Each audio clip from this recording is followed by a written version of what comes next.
From a developer's perspective, moving away from a genre you're familiar with can be a daunting prospect, but at the same time it opens up new opportunities for ideas to be put into fruition. The problem with new IPs is they can be costly to produce, the fact you're going out of your comfort zone to fulfill your vision, and there's no guarantee the product will be successful both in the short and long term.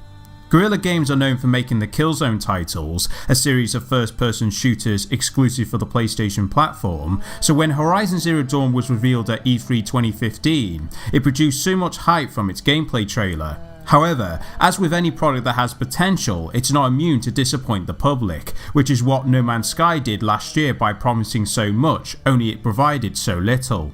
Now Horizon Zero Dawn is available for the public, did Guerrilla Games succeed with this new IP?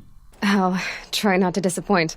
In the far future, the world has been reclaimed by nature, humanity has resorted to a tribal society, with robotic creatures becoming the dominant species. You play as Aloy, a huntress who's considered an outcast amongst other tribes. Determined to find out her origin and why these machines rule the planet, Aloy sets to answer these questions, but soon uncovers there's more going on than she realises. On the surface, Horizon Zero Dawn may seem like an Amnesia storyline where the protagonist decodes their memory, but in actuality that is not the case. This is because the story is written where you, the player, are just as curious of what happened to Aloy's inception and why these machines superseded the human race, and every discovery that's made, it makes you and the protagonist to find out more, with many collectibles within the environment to assist of fleshing out its world. It's also helped that Aloy herself isn't overly sexualized, as Guerrilla Games didn't want to distract the player from the well-written story and Aloy's compassion, otherwise it would have been out of place for her character. The voice acting and dialogue is just as good as the narrative itself, with Ashley Birch as Aloy nailing the role. One fear I had was the supporting characters not being important to the narrative, but after at least 30 hours of game time that is not the case, as they contribute to Aloy's journey, unlike other open world games where they're just there for the sake of a side mission or to pad out the bland environment. At its core, Horizon Zero Dawn is an open world title where there are main and side missions to complete, gather items to craft ammo and additional equipment, fast travel to locations that have been discovered, etc. While this might seem Guerrilla Games were playing it safe when it came to its design and game mechanics, Horizon Zero Dawn uses these forebears to establish its identity and create its own universe.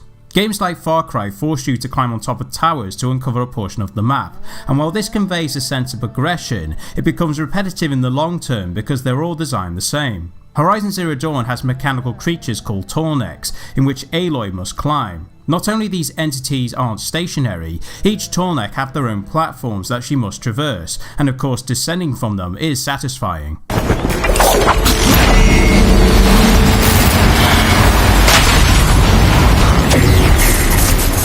Another area where the game shines is in its combat. Not only Aloy has a variety of weapons to choose from, the enemies have their own strengths and weaknesses that encourage you to alter your tactics. For example, shooting a Watcher in the eye will take it out in one hit, but using that same strategy on a Sawtooth would be a fruitless pursuit. Therefore, assessing the enemy and what they're vulnerable against is crucial if you want to come out on top. Moreover, even when you destroyed one of their components, they'll use different tactics in order to eliminate Aloy, and as such switching strategies is important to maintain your dominance, and some enemies may require to use their own weaponry against them. My favourite moment is when you're trapped in an arena with a behemoth machine, not only because you're forced to fight it, but it creates a gladiator vibe. In fact, because of how immersive this level is, this could be used as an additional game mode where the player must fight waves of enemies, with them getting larger and more aggressive as it progresses. Guerrilla Games, take note.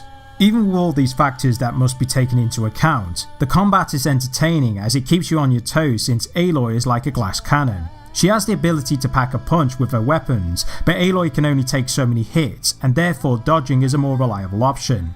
I was playing on the normal difficulty during my playthrough, and even with her upgraded health, armour and weapons, it still provided a sense of challenge without making it feel imbalanced.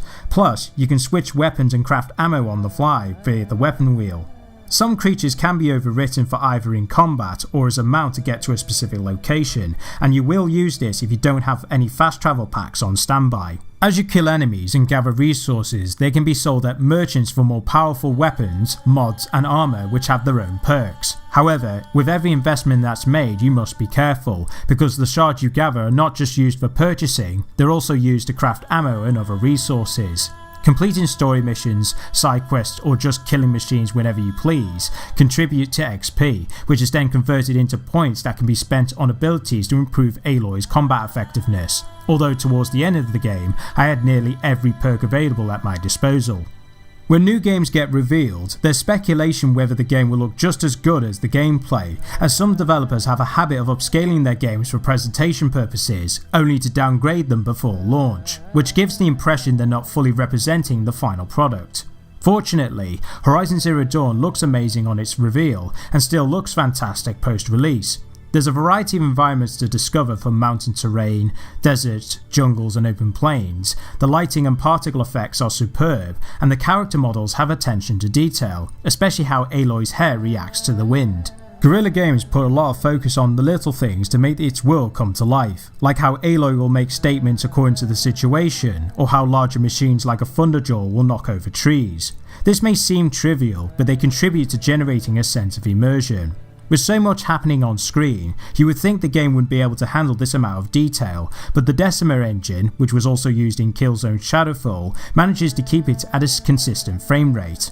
Of course, not everything about Horizon Zero Dawn is all sunshine and rainbows. As I said earlier, you can override machines for travelling, but not all of them can be mounted, although it would be amazing if you could ride a Thunderjaw into battle and cause mayhem. Furthermore, as every machine can be found at their own location, if you decide to override one for combat, they will not leave that area regardless of the circumstances. I also think the human enemies aren't as dynamic compared to their synthetic counterparts, and while you can use overt or covert tactics to change things up, they're not as sophisticated as far as their AI are concerned. Aside from the combat, there are dialogue choices, and some of them affect Aloy's behaviour, but most of the time they don't have a significant impact on the story, except for one where she gets hit by a rock at a young age. Finally, the facial animations can be inconsistent at times, as the lip syncing can make the characters look stiff and emotionless. Otherwise, Horizon Zero Dawn is a fun game not just for its compelling story, enthralling gameplay mechanics and its beautiful graphics. It also proves Guerrilla Games are willing to explore other genres than the typical first-person shooter, not to mention it doesn't rely on dodgy business practices to sell its product.